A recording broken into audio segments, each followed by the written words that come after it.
No one really tells you what happens after you go no contact. They talk to you about the loneliness, but they never talk about the transformation and how it impacts your life. Going no contact not only impacted my relationships, but it actually impacted me as a person, and it helped me to grow into the person who I am today. Hey, welcome back to my channel. Today I want to get into the transformation of going no contact. You will see me glance looking at my notes because I did take a few notes because I really didn't want to miss anything. Sometimes when I make videos, I just don't write any notes, and sometimes I do. That's just, yeah. So the initial fallout when you go no contact with your family, some friends disappear. That's going to happen. Um, and it's because you changed. Initially, I said it's because you changed. You didn't change. Ew. Some friends are intimidated by your courage to walk away, and they're afraid to do it themselves. They have a toxic family. They have a similar scenario or family dynamic, and they're afraid to walk away. And so they resent that you were able to do it. Walking away from family exposes the truth. Not everyone can handle a person in their life that chose peace over chaos. That's just what it is. Initially, isolation, it feels heavy. You feel alone. You feel your body just feels heavy. But over time, the isolation becomes sacred. It becomes special. It gives you time to step back and think. It clears a lot of the cloudiness that you may have experienced. Then you stop performing, you stop explaining, you stop trying to be understood by people that are committed to misunderstanding you. And that silence allows you to grow into the beautiful individual that you are. Then you start to internally and externally fall in love with yourself, and not in an egotistic way, more so in a grounded way.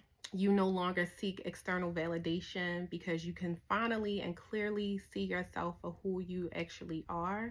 Approval loses its power, and that that is just a whole video in itself. The need for approval from individuals, from religion, from groups, that power is stripped away, and it will never ever have that type of grip over you ever. You'll start to notice an energy shift as well. People respond differently to you. Some are drawn in by it, some are threatened. You'll notice that as well. You've stepped into your power, and your presence often, not often, 100, I'm gonna say 99.9% of the time, it speaks before you actually show up. You begin to be more intentional with people. And when I say that, you are mindful in who you allow in your space. You stop forcing connections. You stop tolerating disrespect. Usually, when you are recovering from being a people pleaser, most relationships you've been in are one-sided, meaning you put most of the effort into the relationships.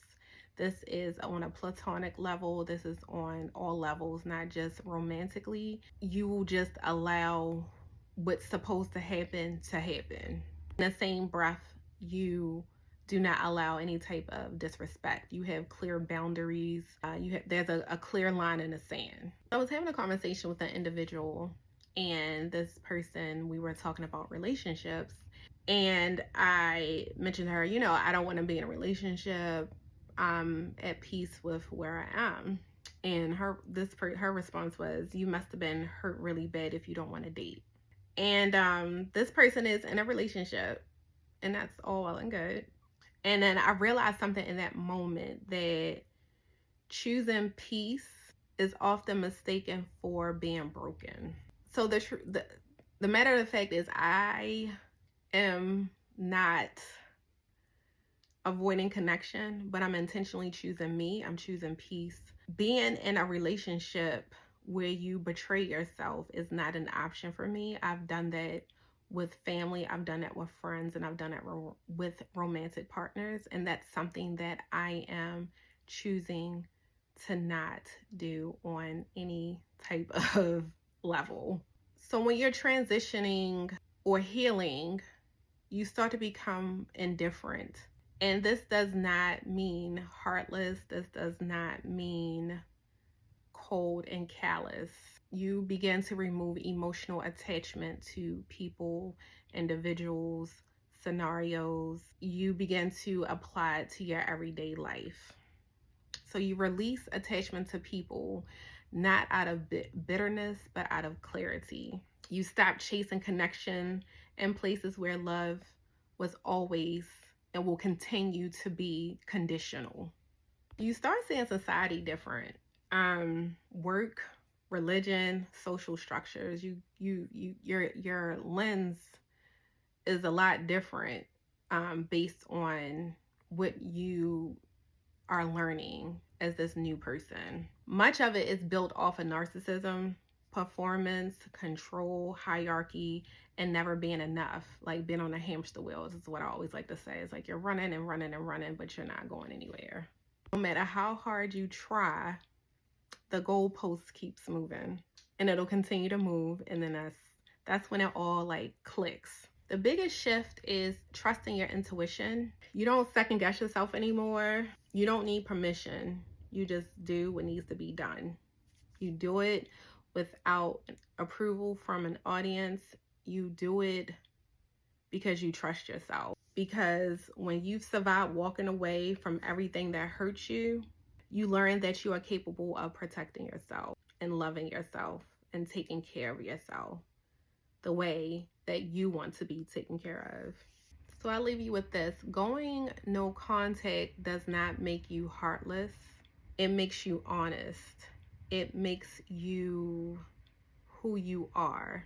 Don't get caught up with someone telling you that is your mom, that is your dad, that is your cousin, that is your niece, whomever it may be, that is your grandmother, whoever it may be.